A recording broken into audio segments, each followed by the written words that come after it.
Welcome to the Resilient Performance Podcast. I'm your host, Doug Kachijan, and today I'm joined by Michael Easter. Michael is the leading voice on how humans can integrate modern science and evolutionary wisdom for improved health, meaning, and performance in life and at work. He travels the globe to embed himself with brilliant but often overlooked scientists, thinkers, and people living at the extremes, and shares the best of his findings and experiences in books, articles, and other media. Michael's investigations have taken him into ancient monasteries in Bhutan, U.S. Special Forces training grounds, high-tech genetic labs in Iceland, Fortune 500 boardrooms, the world's most remote wilderness areas, and more. Michael is the author of The Comfort Crisis. You can also find his writing in Men's Health, where he's a contributing editor, Outside, Men's Journal, Cosmopolitan, Vice, Esquire, Scientific American, Women's Health, and more. When he's not on the ground reporting, Michael is also a professor at UNLV. This is Michael's second appearance on the podcast. The first time we had him on, he discussed trends in the fitness industry, and he was just in the process of completing his book, The Comfort Crisis. And The Comfort Crisis is what we discussed on this episode. I sincerely think that it's one of the most important and thought-provoking books that I've read in a while, and it's really forced me to question many things about just what it means to live a fulfilled life.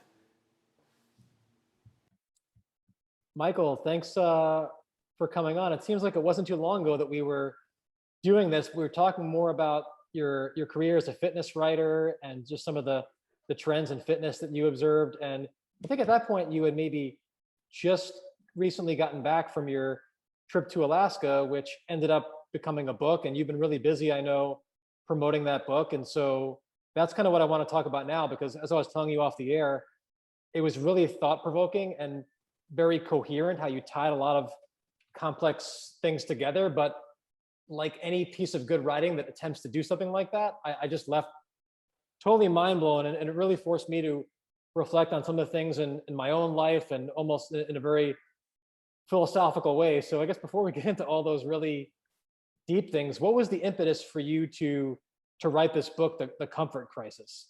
Yeah, well, last time we did talk, I think we talked a tiny bit about the book, but it's like, I don't even think I was done. I think I was almost done. And so I didn't know what it would become. There were a handful of things. You've read the book. So one thing that happened to me is I got sober. This was like 7 years ago, right? I say in the book, I come from a long line of men who hum on booze, bedlam, and bullshit. And I was just kind of doing that same thing, and I like to say that, my favorite drink was always the next one. And when you live like that, it can have some consequences. And when I sobered up, it was definitely the hardest thing I've ever done, right? Like it's just uncomfortable. You have to like relearn life and how to live it. But by going through that, my life improved like across the board in every single way, full stop. And having been my background, for those of you who don't know, is I was an editor at Men's Health for a lot of years. I still write for them. And I'd observed that, really anything that improves human health usually comes with some form of discomfort, whether that's exercise, having to lose weight, even like improving relationships, right? And then I meet this dude whose name is Donnie Vincent, and I end up doing a story about him in Men's Health. And Donnie is a backcountry bow hunter and filmmaker, and he goes off the grid into the world's most remote, extreme places for like months at a time, and he makes these hunting documentaries. And I kind of describe them as Planet Earth, but with hunting. So they're like very beautifully shot. They're very philosophical. The point of them is more to talk about, I think, exposure to nature and like the process of hunting, rather than just like, look at the antlers on this one, like you see in a lot of stuff on the Outdoor Channel. So he's this really thoughtful dude who does some really interesting stuff. Did a story with him. We hit it off. He invites me to come up to the Arctic with him for more than a month on this caribou hunt. And I say, okay. And before going up there, it's like I thought I kind of knew what improved humans. And I did to some extent. And because of my work, I'd put myself in some uncomfortable positions, but like training wise, right? So I trained at some really hard gyms, done some outdoor stuff, whatever. But we get up there and we're up there for so long that like the discomfort comes in so many different ways, right? It's like freezing cold the entire time. We packed in maybe 2,000 calories a day, but are burning way more than that. So I'm like dumping weight like crazy and just super hungry. Single thing we did took effort, like even just getting water to drink and cook every night. We'd have to hike down to a stream, which is also where like grizzlies are hanging out. And then we have to hike it back up. And I get back, I make it through and I get back and just, when you get back into the normal world, it's like, you can see how different the environment is that you were in, the difference between the environment I was in Alaska for that long and the one I was in at home in this, quote unquote, civilized world, so radically different. And really the change is that we've over time as a species just made everything a lot more comfortable and easy and effortless. Like that is what technology does. It makes our life easier. And don't get me wrong, that's great. But when I came back from Alaska, like my life was improved. It was almost like I felt like after I had like gotten sober, right? Like I was like 10 pounds lighter. I was way fitter than I'd ever been, like crazy. But I just felt like better, in every single way. Like, and I had a different perspective on life. I was more appreciative of a lot of this stuff that we kind of take for granted. And so it just kind of got me thinking about this idea of like, oh, life has changed so much for humans, and especially the last 100 years. And what has changed? We've made things more comfortable and easier and less challenging. That's great, but probably also has downsides. So what are those downsides? And I started investigating that question.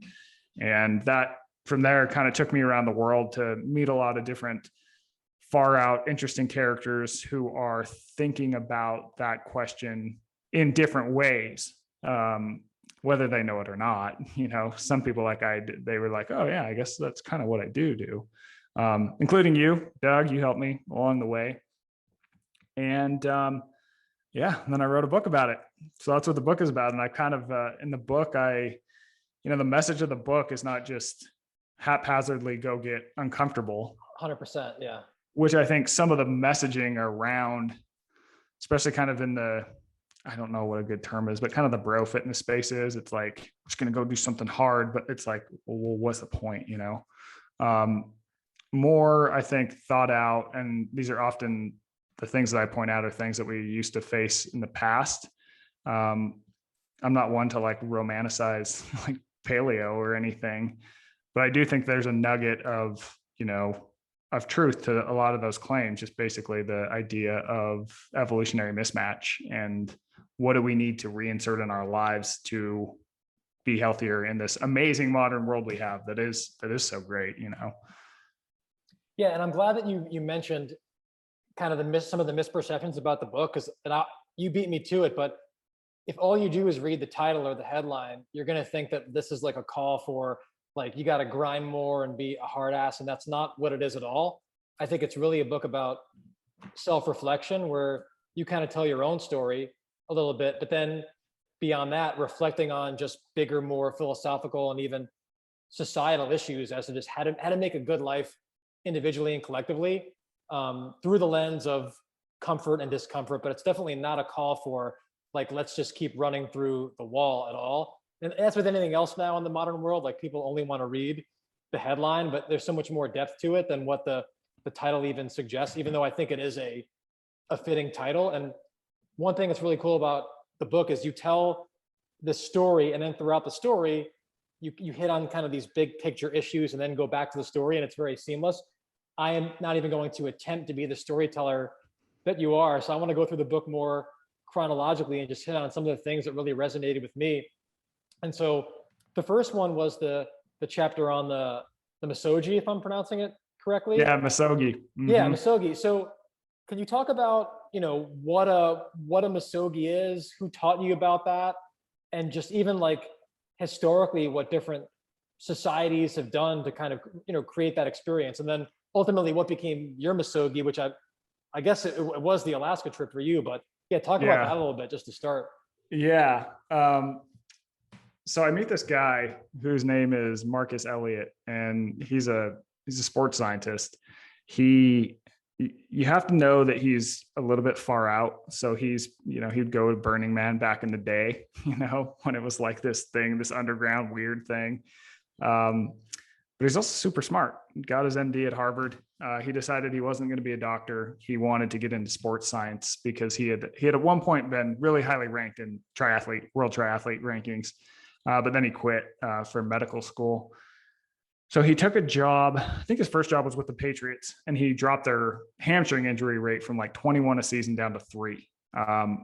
Started applying just more movement and science practices into sport. And now he owns this place called P3, and they have a contract with the NBA where they do a lot of movement testing by putting like these sort of reflector things all over an athlete's body. And then they have them go through all these movements they would in a game. And it like sort of, they can see where their movement deficiencies are more or less. And it kind of goes into this system of, big data and AI, and we can compare you to everyone and try and get a sense of what your injury risk is. Now, the reason I'm telling you that is so I can tell you that he's super into numbers and figures, but he's got that little bit far out streak, right? And he sort of knows that not everything that improves performance or happiness or whatever it is can be measured. There are certain gears that people just have. It's like this athlete shouldn't be good, but for some reason they win, And so what's up with that? So he does this thing to sort of teach that and get to that. And it's called Muskogee. And every year, once a year, he'll go out with friends and some athletes, and they pick some wacky outdoor challenge. One year it was walking a 85-pound boulder under the Santa Barbara Channel for 5 miles. One year it was, we've never really stand-up paddleboarded, but we're going to paddleboard across the channel. It's going to take all day. Sometimes it's like, hey, there's a mountain. It's the farthest mountain we can see. Let's see if we can get there. And there's only 2 rules. And rule number 1 is that it has to be really hard. And they define that by saying you have a 50-50 shot of finishing it. And then rule number 2 is you can't die. So, for like the channel crossing, they had a safety boat there. They're not like doing these things totally unsafe. But I think what he's really getting to is that he's mimicking almost like rites of passage that people used to do in the past and cultures used to have. And, the idea with a rite of passage is that you have a person who is kind of at point A, and you need them to become more competent and more confident. You need them to get to this point B, right? And so like, how are we going to get them there? A lot of times cultures would send someone out into the wild to do something really freaking hard.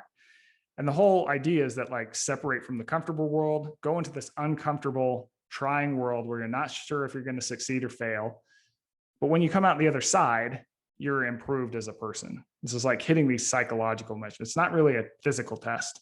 It is an emotional, psychological, spiritual test, right? That's teaching you something. And I think that's what he's really trying to do here, because when you have a 50-50 shot, like a true 50-50 shot, it's like people don't really do things where they fail nowadays. It's like we don't pick things that are like we really think we're going to fail. We just don't. And failure today in the modern world is usually not that catastrophic. Yeah. It's like, what's the worst thing that could happen? Take my case. What's the worst thing that could happen to me right now? I get fired from UNLV. Okay. What do I do? Am I going to die? No, go find another damn job. Right. It's like, and that's the worst thing.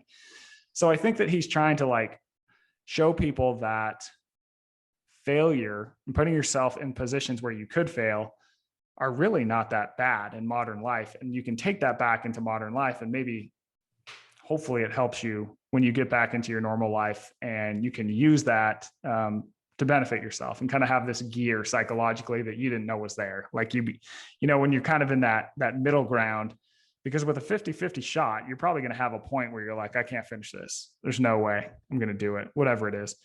But then when you kind of cross what you thought was your edge, you can look back and say, oh, I undersold myself here, right? Because I'm past my edge and I thought I was going to have to stop at my edge. And so you realize like, oh, maybe I'm selling myself short in other areas.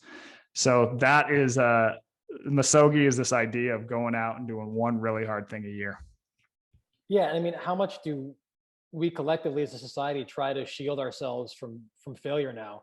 And I think that was one of the really cool things about military training, is that it was systematically designed so that you would become comfortable with failure. Not so comfortable that you learn to be helpless, right? Because you could take anything to an extreme, but I think most people, when it comes to like anxiety to perform and stress inoculation, a lot of it isn't so much that the thing itself is stressful, it's that fear of failure. And if you've never failed and experienced failure, then you don't realize that like it isn't that bad. Like you're going to be fine, provided that you're in a safe environment and it's not a catastrophic life or death situation. But most things aren't that. So once you learn that, like, okay, like I can fail, I'm going to come out on the other side and I can try again, you realize that it's really not that daunting. But I think now everything is about shielding people from that. So it was interesting because you brought up Marcus Elliott, and I was familiar with his work through P3, which, as you mentioned, is very about like trying to quantify performance in an objective way. And the Misogi was so different because a lot of the things that he did like don't make sense in a quantifiable, objective way. But like you said, there's this gear that people have that you can't explain. And when it comes to, even some of the things that like I do to challenge myself, I'm like, I probably have a better than 50-50 chance of doing it, because I'm like, okay, what's the goal? I'm going to work backwards from the goal and try to be really prepared for it. But if you're really prepared, then how hard is it too? So again, the point's not to do like really dumb stuff and hurt yourself, but like, yeah, if you've never paddleboarded and you're like, I'm going to go paddleboard across the channel or whatever, like that is challenging because you're not actually prepared for it in a specific sense. Maybe you're fit in a general sense you are, but I think it is good to do unfamiliar things that you're not prepared for. Again, just to kind of like inoculate yourself to that fear of the unknown a little bit, because if all you do is deal with the known world, eventually like you're not going to be prepared for something that comes your way, because we can't game everything in this world that might challenge us. Yeah, you can't train for everything. And I think it's interesting you bring up the military because the whole idea, like you look at the work of someone like Joseph Campbell, and he's really talking about like we have all these myths throughout time, right? And the hero's myth is essentially like leaving the comfort of home, middle ground, you come out a different person.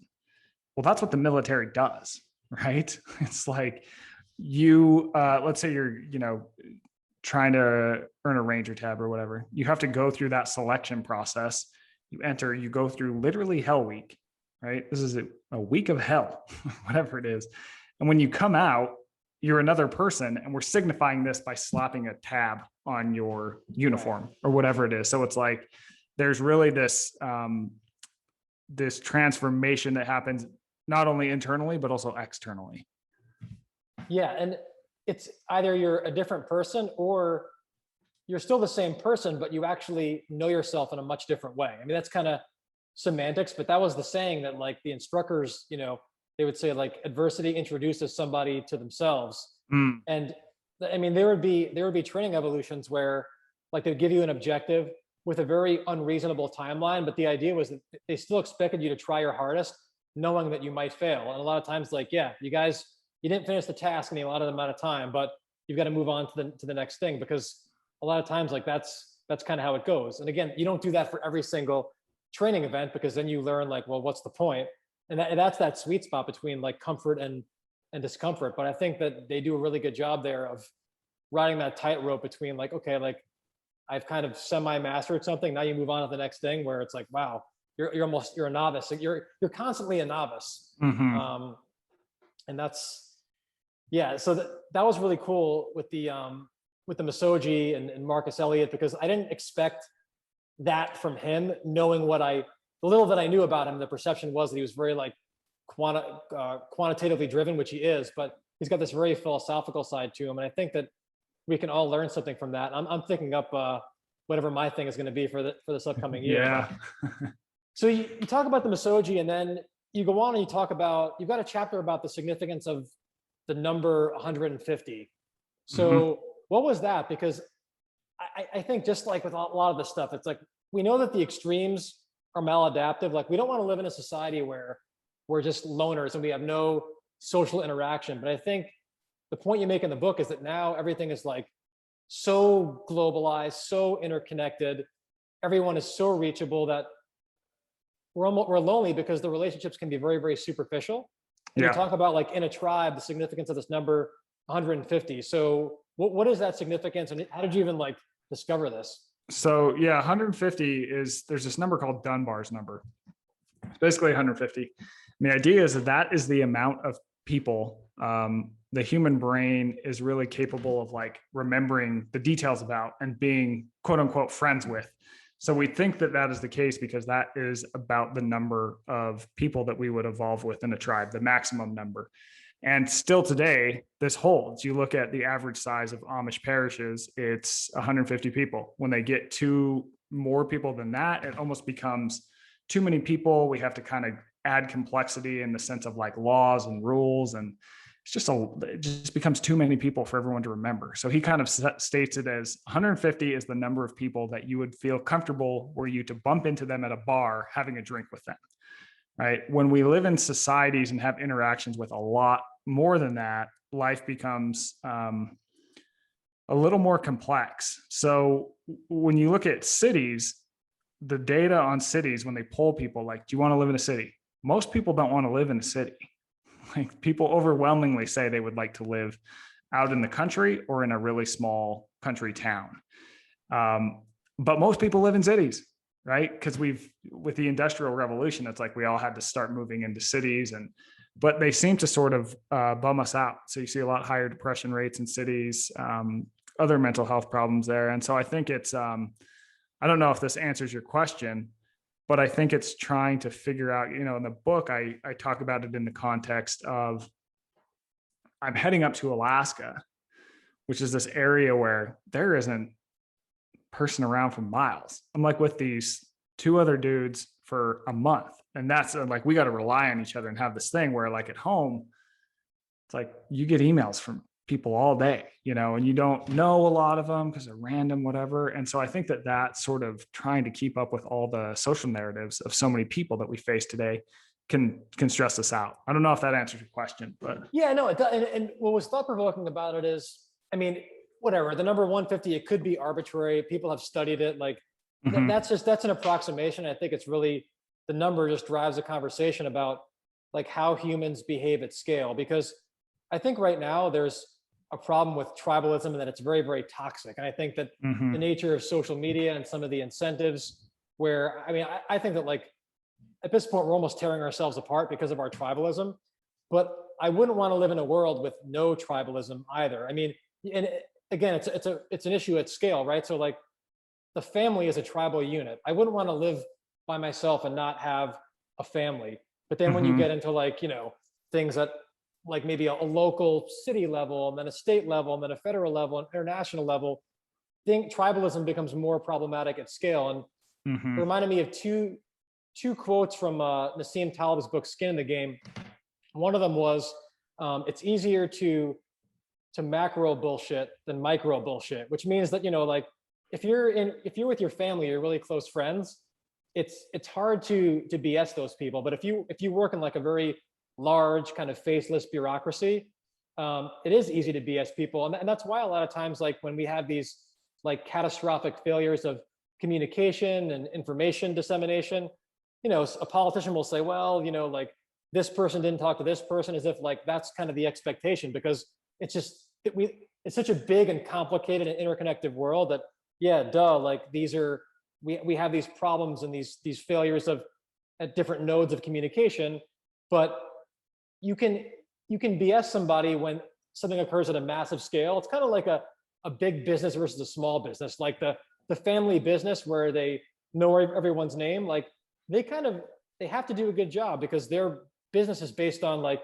reputation, customer service, whereas a much bigger business that's easier to scale and has a massive scale, you don't expect that level of service, but you expect maybe the resources and logistics that a big business would provide. So that was one of the quotes. And the other one was like, I think he said something along the lines of, I'm I'm a socialist at the family level and a libertarian at like the federal level, because again, Yeah. it goes back to, it's easier to macro BS than micro BS. When you've got these very large organizations, a lot of times the individual becomes this faceless person, and it's easier to Yeah. see people as individuals when the unit is a lot smaller. And I think that, and this is a timeless philosophical question when it comes to like governments and being connected, is like, how do we take the best of both worlds, right? And it's impossible to totally do that, because, if you look at people purely as individuals, like, and you really value individual freedom, I think that there's something very valuable about that.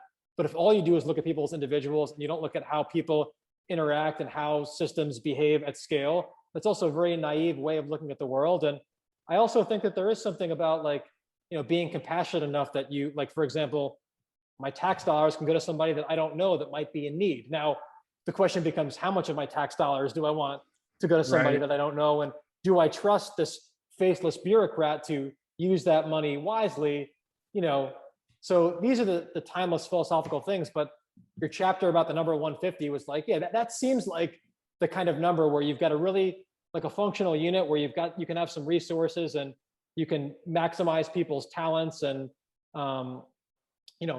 team working ability. But yeah, when you get bigger, it becomes a problem. When you get smaller, it becomes a problem. And how do we navigate that? It's really tricky. So that's kind of a little bit of a tangent. And I don't even know if that's what you meant when you wrote that chapter, but that's kind of what it made me think of. I think so. And it also kind of makes me think of, I feel like for a lot of like this pandemic has kind of been a reset, right? Yeah. And in terms of employment change, you're seeing a lot of these massive companies where people are nameless and faceless. They're bleeding employees. It's like people are just leaving in droves. Like someone was telling me, one of my friends who works in finance, your wife would probably know about this. I can't remember what bank it was, but if you come to them with an offer from any other company, they will pay you $40,000 to stay because so many people are leaving. And so I think it's like, to get to the theme of the book, it's like sometimes we need moments that sort of give us a reset and help us see certain things. And I think that this has been one where people are rethinking their role as an employee, because there is something that can be sort of nameless and faceless about working for like a mega corporation, right? Right. It's like you're just kind of like part of this cog, and you talk to this guy or girl who's your boss, but then she has a boss and she has a boss, she has a boss and he has a boss. And it's just like, it's crazy, and I think that can feel sort of lonely at times. So I don't know, that's a little bit of a tangent too, but No, and again, it's like what I like about the way that you write the book is you're not trying to like answer these questions, but you raise very important questions that it's like, what is, 'cause sometimes I feel like I live a very robotic life where, I've got my job and like tomorrow, like I'm going to get up, I'm going to catch a 7:15 train. I'm going to see my first patient at, 9 a.m. And because I'm only in the city 3 days a week now, I'm going to work straight through till actually like 8 tomorrow. I'm going to take a train and I'm going to eat, I'm going to go to sleep. And like, you're like such a busybody that you forget, like you forget to like take a moment to kind of pause and like reflect on like, what the hell am I even doing? Like, who am I sometimes? Which leads me into the next thing. Yeah. Which is, and I love this, your section on boredom and silence, and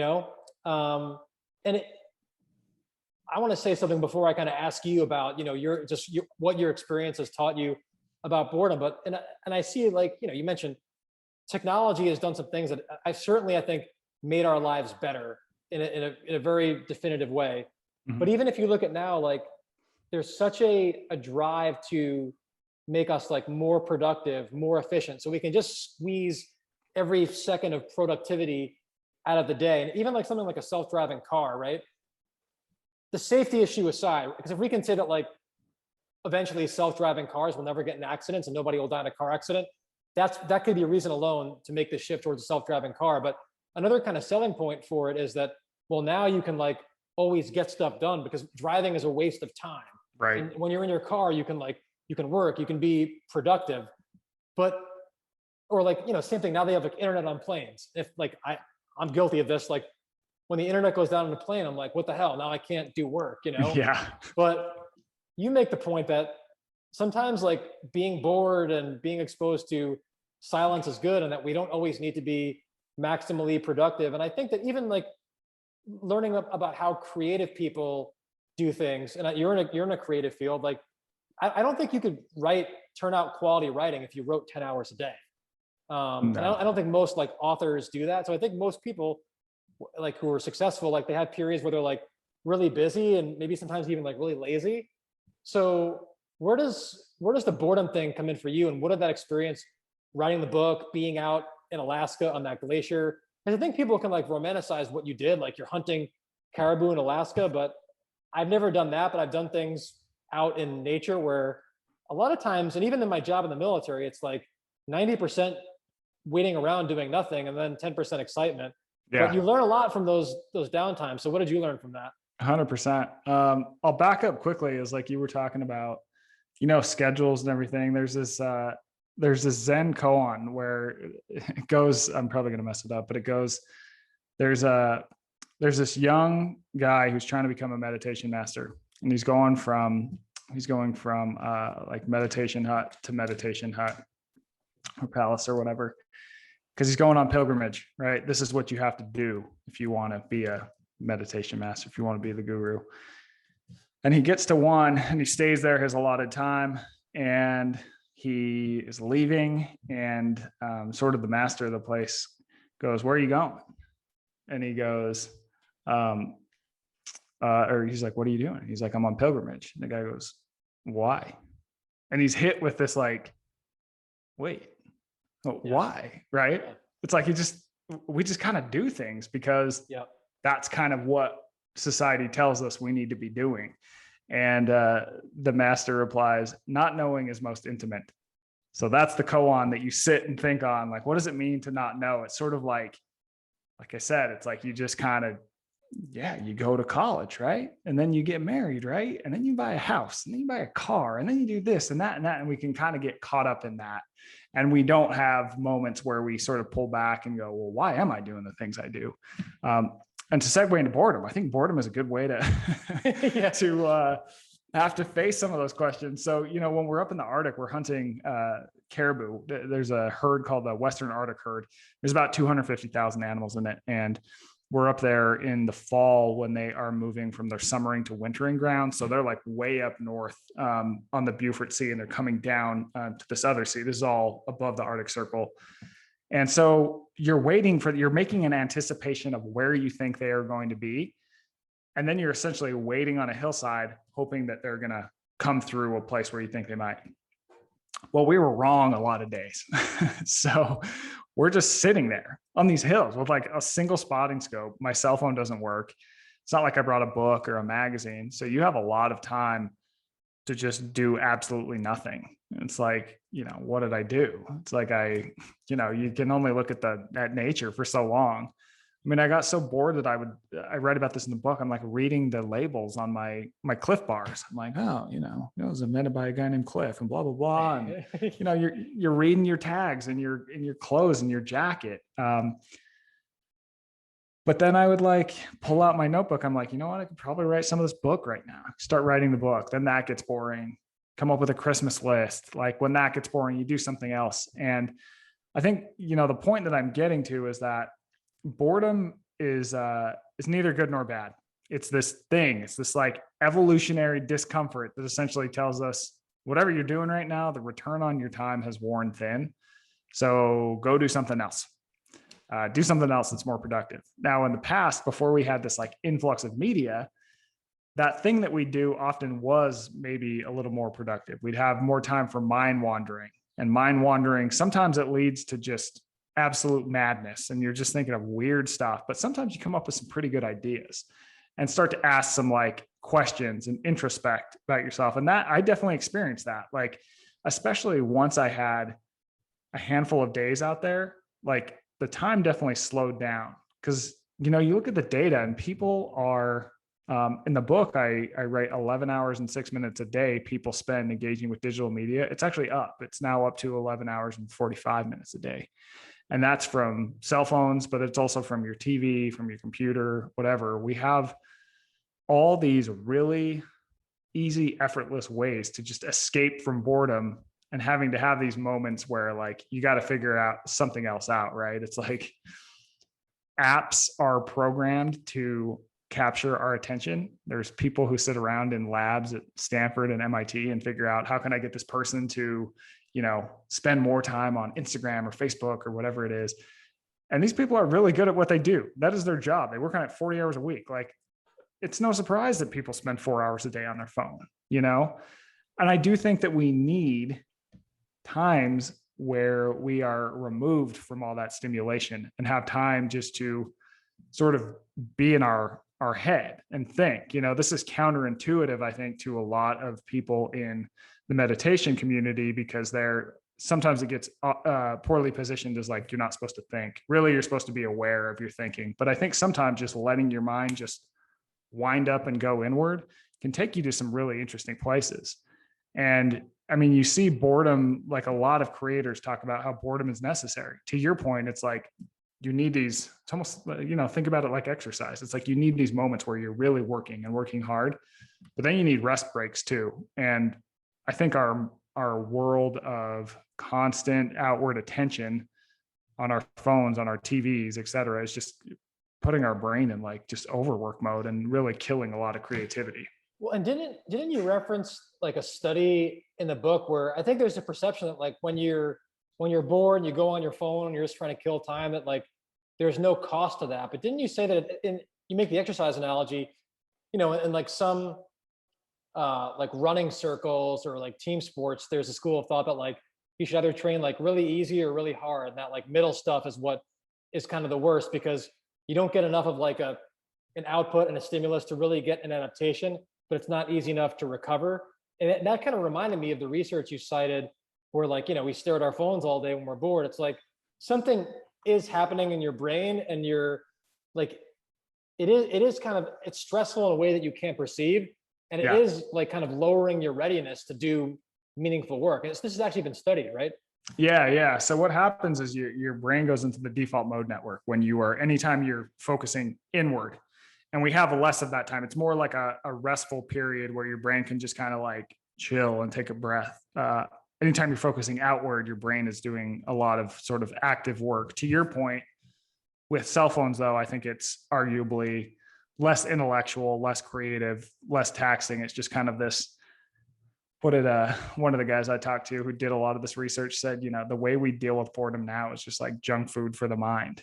It's just kind of, it's not taking us anywhere that interesting. No, I mean, like I've had moments where waiting for the subway, again, when I'm not in my robotic state of mind, looking at my own phone, I'll just pause and I'll just look at what everybody's doing. And like, literally you'll see like a row of 100 people just staring at their phone, waiting for the subway, because we have this thing now that it's like popcorn, for the mind. Yes. Like, oh, well, I'm not really hungry, but I want to put something in my mouth. And 100%. That's exactly what it is. And I think, and this goes back to your comments on, when we were talking about polarization. It's like, well, why do you think we're polarized? It's like, because everyone has a freaking phone in their pocket and there are Google algorithms that tell you exactly what you want to hear, right? Right, yeah. If you and I have different political views, I could Google a question, you could Google a question, we will get completely different answers. And it is hard to find truth when, well, Google told me it was the top hit, right? So you can see why that would pull us apart too. So it's like this influx of a lot of different things and changes in a lot of different things that I think just change how we behave, not only as individuals, but even as a society. Yeah, along the same lines, I mean, there's this like faux pas where we're not supposed to ever have any idle time or boredom. And now we're so reachable. I mean, I even look at email and I think that, email in some ways has improved the quality of our lives, but I don't know about you, but I'm at the point now where I feel like with like text messaging and email, I'm almost too reachable. And I think that technology is only advancing to make us even more reachable. But it's like now with email, I mean, how much more connected and reachable can we be? And do you want to be more reachable personally? Like, where do you think this go? Like, where is this going? It's a great question. Yeah. I think one of the problems, and it could just be me, but I feel like that there is an expectation to respond, and there is an expectation to respond quickly. Yep. Right. And that's from anyone. I could text you, and I think that like if you texted me, I would be like, okay, I got to text Doug back. Of course, it becomes an obligation. Like, yeah. Oh man, I want to let this guy down. Yeah. Yeah, exactly. And of course I want to, but some people I don't. Yeah. But it's like, oh, this person's going to think I'm a dick if I don't respond. So like, with things like Instagram and DMs, it's like anyone can reach you at any time.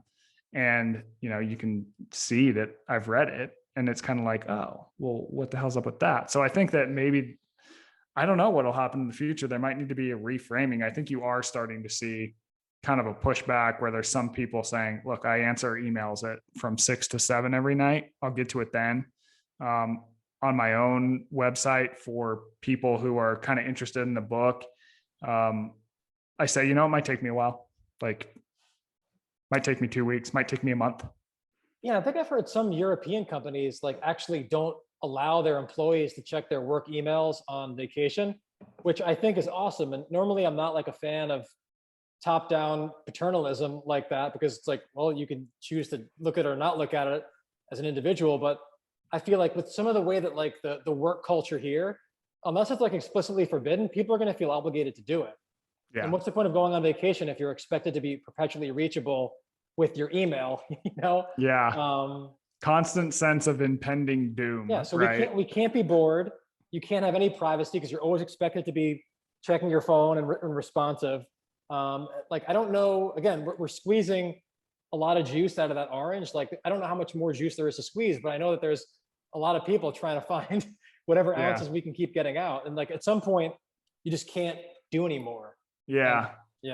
And there is like, and I don't know if maybe it's just because I have the feed I do feel like there's starting to be a pushback to that like grind always mentality. And again, it could just be my feed. I don't know.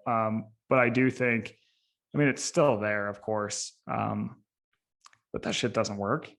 Like, it's just like I don't think it does, like maybe for a couple people here and there, but I think for the average person, it's just going to burn you out and make you miserable. Again, not knowing is most intimate. Why the hell are you grinding? Yeah. And you make the point in the book that we basically replace these like really acute stressors like life and death. There's an animal that's my dinner, but if I don't successfully hunt the animal, then I'm not going to return home. And now it's like, whatever, checking our emails a stressor, sitting in traffic, all these different things. And, so in some ways it's like, we've just replaced this acute stress with chronic stress. Mm-hmm. And I mean, even the fact that we're having this conversation, sometimes I'm like, have you truly transcended all of these things? If you're even pondering, like, what does it mean to have a meaningful life? What does it mean to be happy? What does it mean to be overly stressed? But I think it's interesting to talk about. Mm-hmm. So for you, do you think that we're just inherently dramatic species and we need some drama or some stress to make our lives meaningful, whether it's sitting in traffic or, hunting an animal? Like, do we just need that manufactured hype, or do you think that we can actually, like, do you think it's realistic to kind of take the, I know these are like really hard questions, but because you've like literally spent the last 2 years looking at this stuff, like, is there a way to kind of harness the good things about the modern world with the good things about the traditional world and like try to find that sweet spot of stress? Or it just seems like it's really difficult to do? Yeah. I think we are like, there's a couple things I talk about in the book. There's this idea called prevalence-induced concept change. Now, that's a dorky way of basically saying problem creep. Humans exactly. That's what I meant. Yeah. Humans are like, we're wired to want to find problems. This is a study done by some psychologists at Harvard. They were in line for TSA and they're standing there. There's two of them. They're going to a conference. And, one of them says, hey, do you think if like people just stopped putting water bottles in their bag and like, remember to pack their hairspray instead of have it as a carry-on, that all of a sudden they would just let every single bag go through? And they're like, no, I don't think so. Because these guys are paid to find problems, right? That's the job of the TSA. Right. So they set up a study where they had people look at 800 different faces.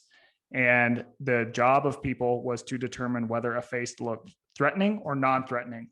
Now, unbeknownst to the participants, about midway through, they started showing these people less threatening faces, fewer threatening faces over time. Now you would think like if this was straightforward, that people would, they'd start to say, oh, threatening less as the study went on, but that didn't happen.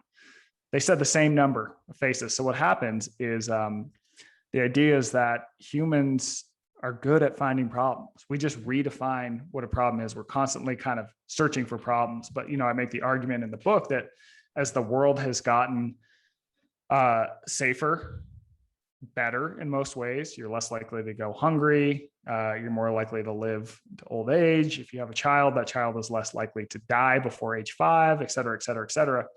We don't stop and look back and go, damn, we have it really great. We go, oh, but there's this, I still got this problem. We can't see the long view. Another idea I talk about is that primates are predisposed to stress because we're smart and we're social. So there's a lot of like social stressors that go on. I think, we were just kind of getting into that with the idea of email. And it's like, the message isn't what's important. It's how this person is going to perceive me based on the expedience at which I respond to this email. Right. But I think for me, when I got back from Alaska, having been totally removed from all this, what I experienced was a profound appreciation for how good we have it now, right? It's like, when I get to this, the airport that I was flying out of was this, it's literally like a shed, but it had hot running water. And when that hot running water hit my hands, it was like, oh my God, this is unbelievable. This is one of the best things that's happened to me in the last month. It's like, how often have we had that reaction to hot water in our everyday life? But it is like, in the grand scheme of time and space, it's like, oh, that is amazing, right? Now, apply that to like literally everything in our lives right now. Climate control, cars, our food system. How often do you worry about being hungry? How often does the average person? Probably never. Most people have a pantry full of food. I remember the New York Times did a thing about hunger in New York during the pandemic. And they're like, yeah, people could go hungry. And they had this photo essay of people that were, could maybe face some hunger. And they showed their freezers and they were like packed full. I'm like, it was just a little bit of a disconnect. I'm like, yeah, they don't have like a, 200 square foot pantry full of food, but like there's enough food there for like a month. Right. And so like we kind of don't see how good we have it. But when I got back, it was just like, I was really grateful for all that stuff. And that really changed, at least for a while, because things creep back in, just my perspective on a lot of things. And that changes my behavior in a way that I think benefits not only my own, mental health or whatever, but also the people around me, because I'm going to be less of an asshole. I'm not going to get caught up in these little squabbles that we can get caught up in. Yeah. And I think we look for problems because we're also really good at solving problems. Humans are great at finding solutions. So I think if you took a modern human the moment they were born, you could transport them in time into whatever, 2,000 years ago, into like a hunter-gatherer society, they would do fine. And they would just think that like having to kill your own dinner and evade predators and even other violent, groups of humans is normal. And like, I'm sure it'll be stressful, but after a while, like if that's your life, you become inoculated to that stress. But if you took a hunter-gatherer and put them in a car in New York City traffic with people honking at them, like they would probably have a greater stress response than they would before they were hunting a very dangerous animal. So I think that's what's cool about humans is they can solve a lot of problems, but that same ingenuity allows them to create a lot of problems too. And that's kind of the conundrum that we're in, which like with technology, the rapid pace of technological innovation over the last like 10, 20 years is unprecedented, but it's also like, it's like when Homer Simpson said, alcohol, the cause and solution of everyone's problems. It's like technology is the cause and solution of all of our problems too. But, so yeah, we'll see kind of where that goes. But at a minimum, I hope people read your book because it does provide a moment of pause and reflection where it's like, how far should we take this? Like, you don't say that technology is inherently bad, but I think that you at least kind of like put the yellow light up, and it's like, maybe we just shouldn't blow through this light. We should slow down a little bit and have a moment of reflection. And Another area of the book that causes that moment of reflection is you talk about how different cultures look at death. I thought that was a really, really powerful part of the book. So can you speak to that a little bit and your experience in Bhutan and how kind of Yeah. like, if you compare that to the Western way of looking at death and how that kind of just shapes our busyness and our outlook on life. Yeah. So I started thinking about this in part because I was up there hunting and I had never hunted before. Right. And I eat meat all the time, always have. And so it's not like I'm anti-hunting, but I just am like, I don't know if I actually want to kill an animal, uh, but I did when I'm up there and I still have some of it frozen in the freezer. And, but it kind of got me thinking, like, by inserting myself in the life cycle, you kind of realize like, oh, something has to die for me to continue to live. And it even got me thinking about my own mortality. Right? I'm like, oh yeah, one day I'm going to die too. And I kind of started looking into this and I ended up traveling to Bhutan. Bhutan is really an interesting, fascinating place. It's ranked super low in the UN development metrics, which are mainly economic metrics, but it always ranks super high in happiness, like top 20 in the world in happiness, where it's like 130 something in development. And there's a variety of reasons for this.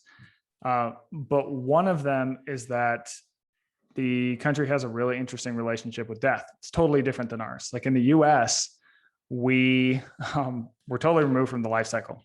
When a person dies, it's like, what do? We have a viewing. We get this person and we make them look as alive as possible. You look at them for an hour, you have the funeral, and then we're told to, take your mind off it. Don't think about it too much.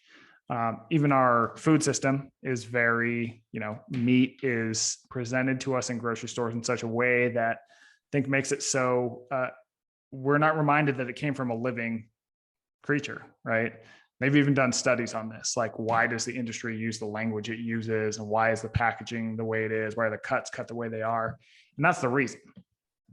And in Bhutan, it's very different. So they are instructed, it's a nearly completely Buddhist country, and they are instructed to think about their death at least once a day, like contemplate it. There's this idea called mitakpa, and it translates to impermanence, the idea that everything is impermanent, especially you as a person, right?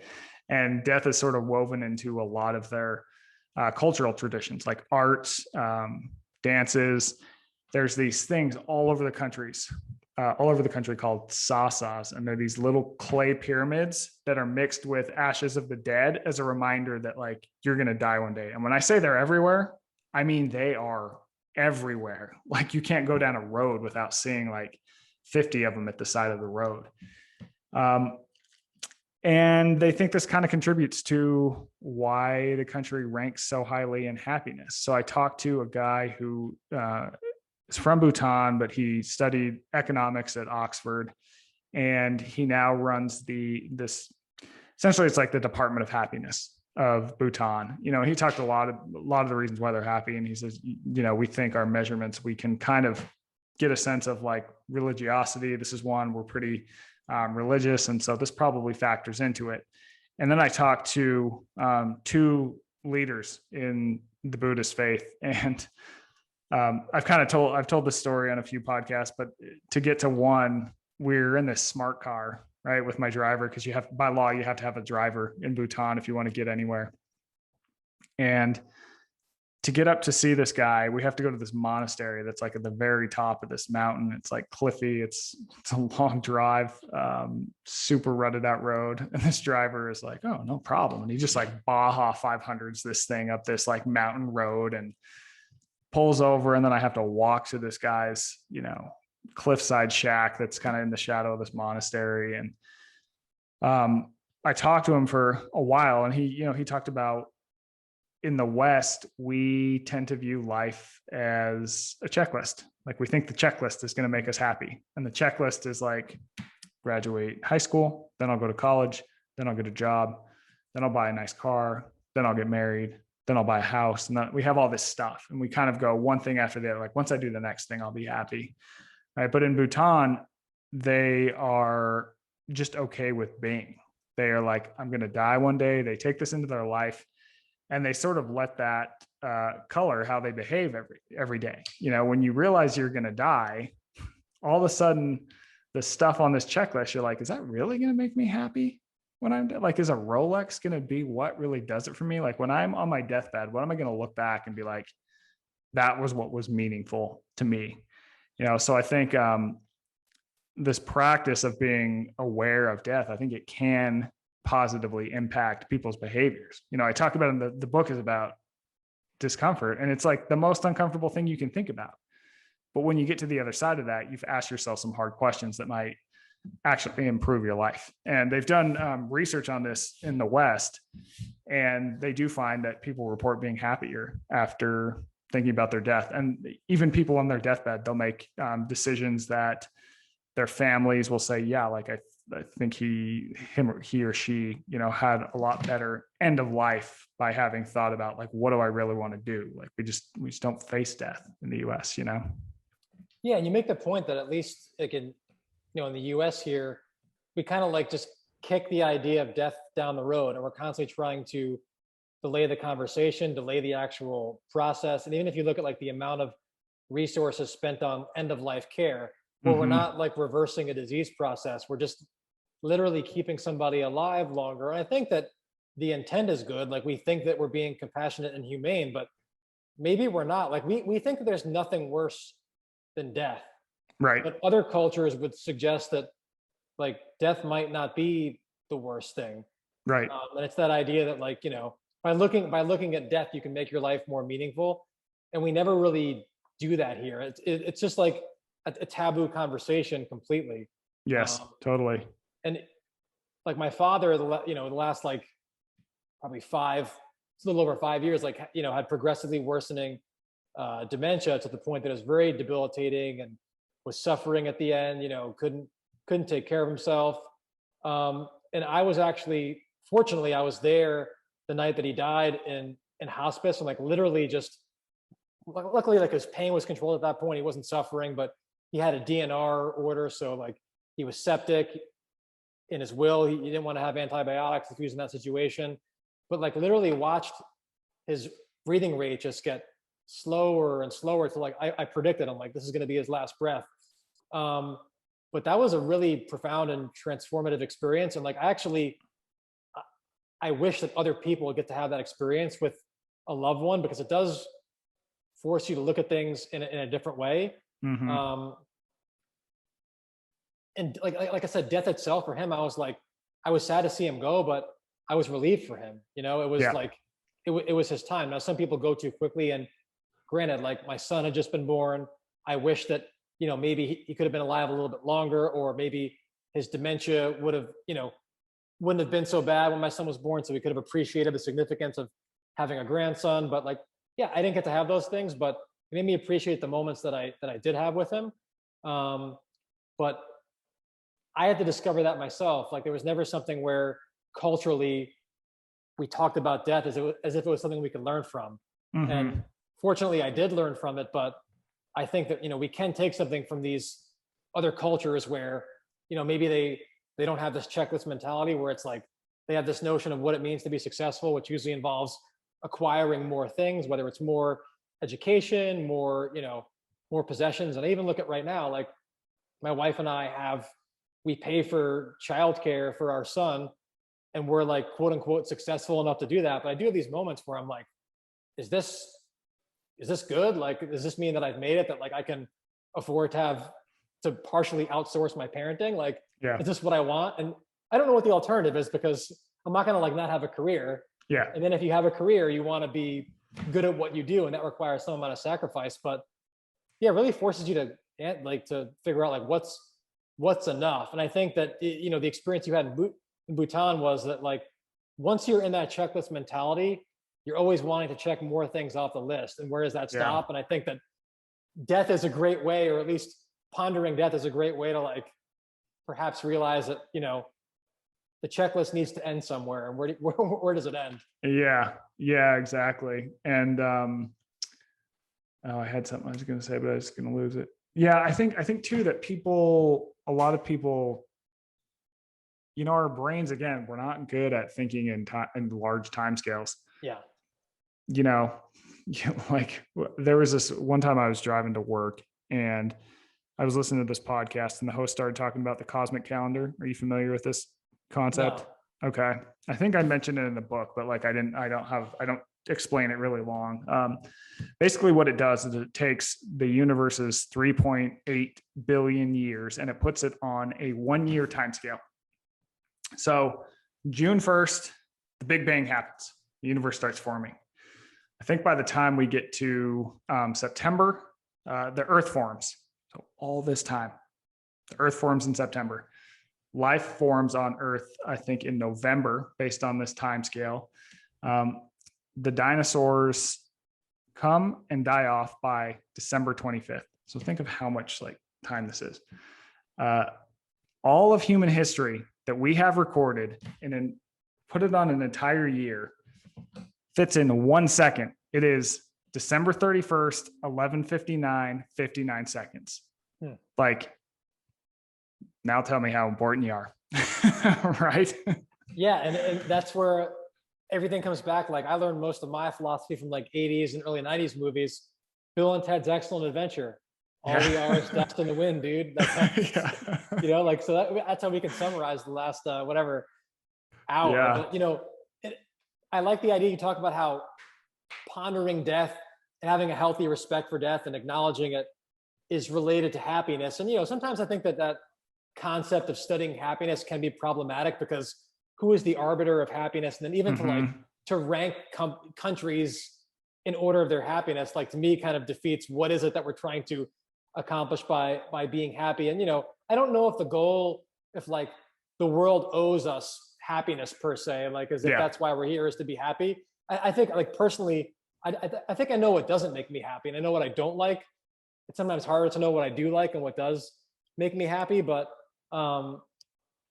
like in terms of when you were in Bhutan, do they look at things as concretely as saying like, here's kind of what makes us happy? And do they try to quantify it in a very objective way? Or are they a little bit more kind of, I guess, stoic and just kind of go with the flow more? Because again, I think sometimes the more you obsess about this stuff, it becomes its own stressor. Like, well, how do I live a fulfilled life? How do I be happy? And I think that like the goal in a lot of these different cultures and even with things like meditation is to kind of like transcend and have this almost like really tranquil type state. So when you were in these other countries, like how do they balance, like trying to like talk about these things in a concrete way without obsessing about it? Yeah. And being like neurotic, like we are here, where we're like ranking it, Yeah, totally. Well, I don't think they do obsess about it at all. They just live their life and they just have their practices. And I think that, with the influence of Buddhism, there's the idea of impermanence, one, but I also think that there's a effort to detach from the idea of self that can sometimes drag people down. I think sometimes, not in all cases, right? And I think that their lives are free of a lot of the things that stress people in more developed countries out. So the economist guy I talked to says, we don't have any debt in Bhutan. No one carries debt. That can be pretty stressful for people because then all of a sudden you're locked in. If you want to change your lifestyle, well, now it's really stressful to do that because I have these bills coming in, right? They spend a lot more time in nature. We know that that's good for people. They also, there's a few other things that aren't coming to me right now. Oh, medical care is totally free. For everyone, which I think that goes back into the debt thing, so I think that they have like these lifestyles that are maybe a little bit more contemplative and slower paced. And they also don't have some of the things that tend to stress the average American out. It's like, how many people do you know who don't owe a dime to anyone? I don't know anyone, and that's, like I've made certain career decisions based on debt. And I don't know if I would have made those had I not had school loans, things like that, So that kind of alters my behavior in a way that might lead me to go down a path that wasn't necessarily my first choice, whereas I think they, I don't know, it'd be hard to say if they have more options in the way that we think about options in the West, Yeah. um, but they do have less ways to get themselves in a pickle, maybe. Right. So, I mean, having written this book and had all these experiences, what are you concretely doing differently after the fact? Like, what can you say? Like, well, here's how I've changed, or here's something that I do differently since coming back from Alaska, since traveling and talking to people in Bhutan. Yeah. Let me just think of a few. I definitely try to have moments where I'm like out, just totally disconnected. I'll just leave my phone home, and I'll usually, when I do that, I'll go on a walk out in nature, like definitely try and spend more time outside. And even my training, I try and do more outside because, the book made me think about, I had spent most of my time exercising in gyms, which I think gyms are great, but I think sometimes it's good to get outside. I mean, even the terrain, like we live on the edge of the desert, like that is a totally different stimulus, right? And it's like now all of a sudden I have to use my brain in addition to my body, because I'm having to like read this terrain and figure out pacing and stuff. So definitely doing a lot more outside. In the book, I talk about a little bit about our food system and how like we're never, a lot of people just eat to eat. That was definitely me. It's like, yeah, I eat because it's 9 a.m. I eat because it's 12 p.m. I eat because it's 6 p.m. It's like kind of just like a skin. I'm like, oh, I don't know why I eat. And so like kind of reintroduced to hunger up in the Arctic. I'm like, oh, okay, one, this isn't really bad. And do I need to be like eating the way I am? And I think that has been beneficial too. What else? I try and do a Misogi every year. Yeah, one a year. I think that those have been super interesting, and you kind of like unpeel some layers that you didn't know were there. But I think biggest is just getting the ability to see how good we have it in the grand scheme of time and space has been important, because a lot of us today, not everyone of course, but a lot of people today, their problems are totally first world problems, and so it's not like I can do this every time I have a first world problem comes up in my life, but the ability to be like, oh, this isn't really a big deal. Like, yeah, we're going to try and solve it, but like, if it doesn't get solved, life will go on, So it's kind of like, I think that a lot of times in the health and fitness world, you see a lot of people selling like the silver bullet, like, especially think of like something like nutrition. All your problems are because carbs, because you're not in ketosis. If you just cut out carbs, you'll be in ketosis. All of a sudden your productivity will rise, your happiness will rise, your fitness will rise, on and on and on, right? It's like, we know that's not true, right? Like our lives have changed so much in the past 100,000 years that I think sometimes we just need some moments that push back at us a little bit, and just having to slow things down in a lot of different ways. So it's kind of just trying to find these like little wins, I guess, I think is what has helped me the most. Yeah. And just the last question I want to ask you, and this might be antithetical to the conversation that we've just had, because we talked about like the, not wanting to have this big checklist, but you're a writer, you're a creative guy, and there's always like the next project. And I mean, I think that this is by no means, this conversation, a summary for the book. Like, I encourage everybody to read the book because it's so deep and so profound, and I think so important. Like, where do you go from here? I mean, it's like Yeah. in terms of a creative endeavor, like I think that you got at some really, really like deep core philosophical issues of the human condition. What are you interested in writing about, studying now? I'd like to do more books. I mean, I think the checklist thing is important though, because it's like, I can kind of now think, well, why am I writing a book? I can, like if this book was like one that I'd kind of been thinking about and it's whatever, but then like the pressure is like, okay, just do the next book.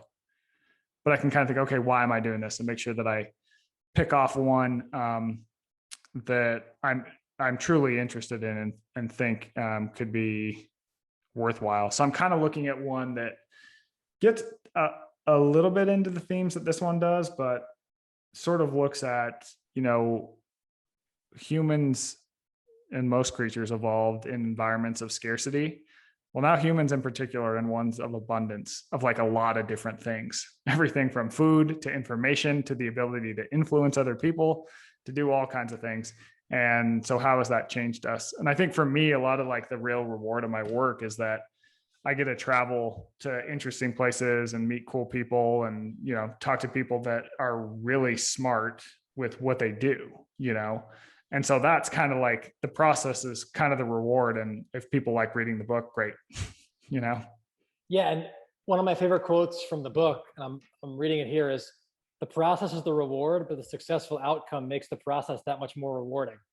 I think that's a great way to summarize the book. It's like you need to be process oriented, but it does like sometimes the results do matter and they do drive a more fulfilling process. So, yeah.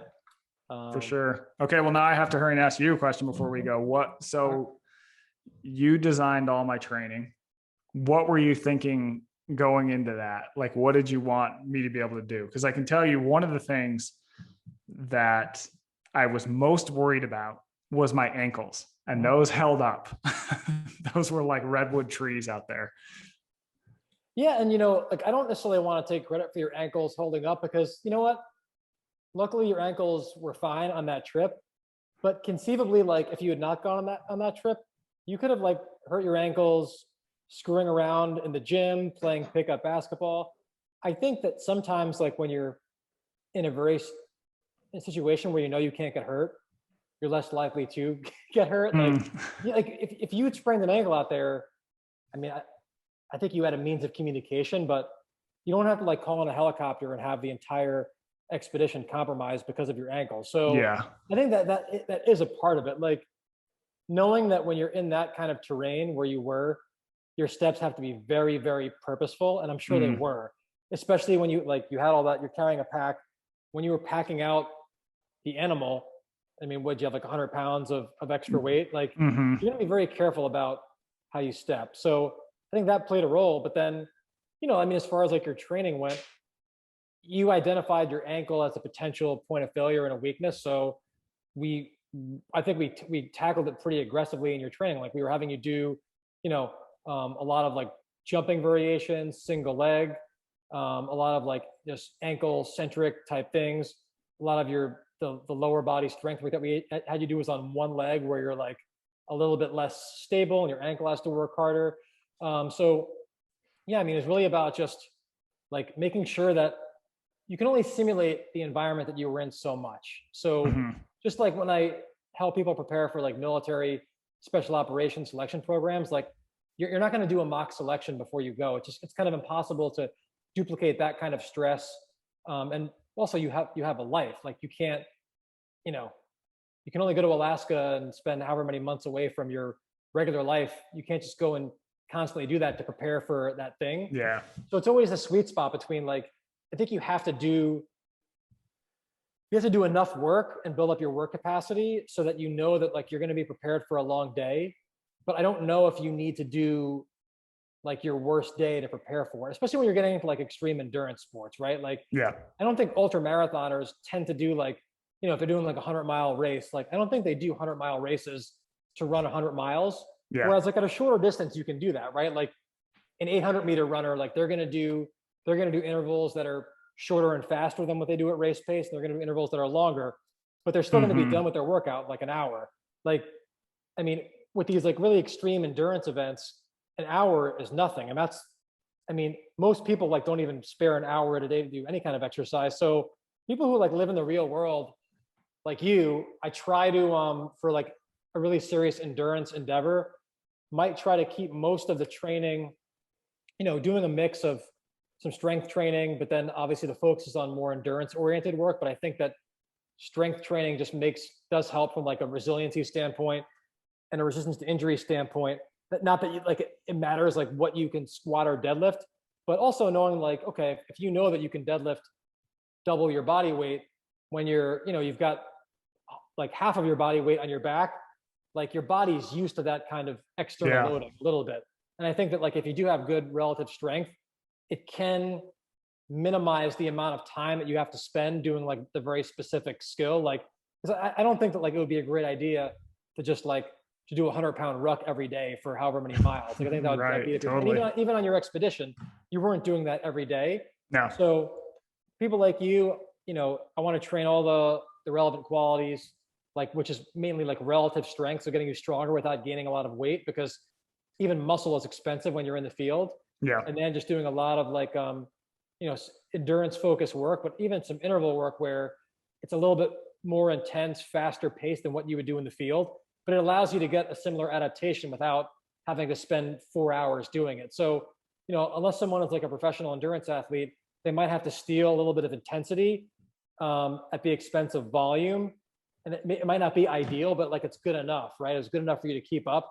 So I like to have people like maybe on a weekend, like we'd have you do like a 2 to a 4 hour day, but you would top out at that.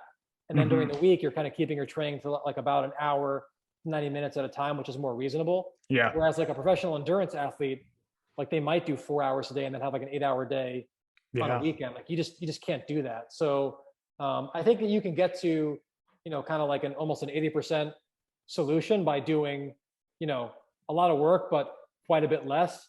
But getting from that like 80% to 100%, where now you want to be like an elite endurance athlete. That's why it's a full-time job at that point. So totally. Yeah. No, I mean, I felt good going in there. That's for sure. I mean, I felt like I had ticked a lot of boxes, and there wasn't too, I mean, look, rucking uphill with 100 pounds sucks. It's going to suck no matter what you do. Yeah. Yeah. Like, but it definitely sucked less by, following the program you wrote for me. And I liked sort of how it all came together. And it also, I mean, the time scales were great because like I have work to do, but also just from an engagement perspective too, it didn't like, I wasn't ever really bored with it, which I think can happen sometimes too. It's like, every day was different enough that it was kind of like, oh, today's my uphill sprint day or whatever it was. So. Yeah. And a really good resource for that is the Uphill Athlete folks. Okay. So they have the Uphill Athlete podcast, and then it might even be the Uphill Athlete book, but they talk about like how to program for those different like endurance type, but more like outdoor endurance type events, like not like running centric necessarily, but mountaineering expeditions. And there was even one of their podcasts where they interviewed somebody who was like, he was a PA, but like an elite level endurance athlete. And they talked about some of the things they had to modify in his training to accommodate his like hectic work schedule. Cause you only have so much, you have a finite ability to buffer stress in your body, whether it's work stress, physical stress. Yeah. And so like for him, like his work, his average work and training was probably a little bit more intense in terms of like his output relative to his capability than maybe somebody who was like a full-time endurance athlete who might do like a higher volume of lower intensity work, because, you've got to get that adaptation. If you can't get it through time, you can maybe use the intensity to get it, but only to a point, because then if you're constantly doing high intensity work, and you're doing a prolonged amount of it, then you're going to burn out. So it is a little bit of a sweet spot, but I think that, people a lot of times they'll say like, oh, you've got to do all this like really like long, slow training, because that's what like elite endurance athletes do, which is true. But most people, number one, aren't elite endurance athletes. So how an elite endurance athlete responds to higher intensity training won't be the same as how like a mortal like you or I would respond to it. And also like you've got a job too. So if you want to get an adaptation, you have other responsibilities outside of training. You might need to do higher intensity work to get a particular adaptation, because you don't have the time to, have your heart beating in like whatever, zone 1 or zone 2 for 4 hours a day, like someone whose full-time job it is. So that's why like, even trying to extrapolate how should like a regular person train, or even like a military member train from like an elite endurance athlete, I think we can learn something from those populations, but like we're not them either. So I would proceed with caution when it comes to trying to take what an elite does, because if you took, if you had like even a regular person who's not adapted to a high volume of training, doing like 3 to 5 hours of training, even at a low intensity, they might break down orthopedically. So maybe like cardiovascularly, they would get the adaptation that they desire, but they'd break down in a different part of their body. So that's why there's just so much of an art to this stuff, but it's what makes it fun. Yeah, Yeah. exactly. How similar was your wife's training to mine when you were getting her ready for some of the It clients? was actually like, it was very similar, and it Yeah. helped. Now, I didn't have you do exactly what she did, but it was a good template. That's the thing too. Yeah. It's like you can only reinvent the wheel so many times. So whenever I get a new person that's like, hey, I'm preparing for this thing, I'm like, well, who's the last person that I work with that did something that was like kind of similar, just to refresh, like, all right, like I've already done a lot of this legwork, and now like Yeah. I can keep the similarities, but then tweak the parts that are different. So that's why this idea of like everyone needs like an individualized program, like that's impossible to do because there are similarities, Yeah. based on the demands. Yep. No, that makes sense. Well, this was fun, man. I liked it. It's a good combo. Yeah, I'm gonna put like all of the links to the book and stuff in the notes. I mean, I feel like at this point people don't know who you are. Like we'll tell them where to find you, on all the social Cool. media links. But yeah, I mean, it's cool to see you making the rounds. Well, yeah, I appreciate your wisdom and help in the book and throughout the years, man, for sure. All right. Well, looking forward to the next project, but no pressure because, of course, if you want to not do a checklist, then we're cool with that too. Yeah, exactly. All right, man. Thanks for your time. Yeah, dude. It was good to chat. Just holler whenever. I'll be around. For sure. Okay. Bye for now. Thank you for listening to the Resilient Performance Podcast. As a thank you for listening, please use promo code PODCAST for 10% off our professional development resources at resilientperformance.com. Also, make sure to sign up for our mailing list to receive exclusive content and promotions.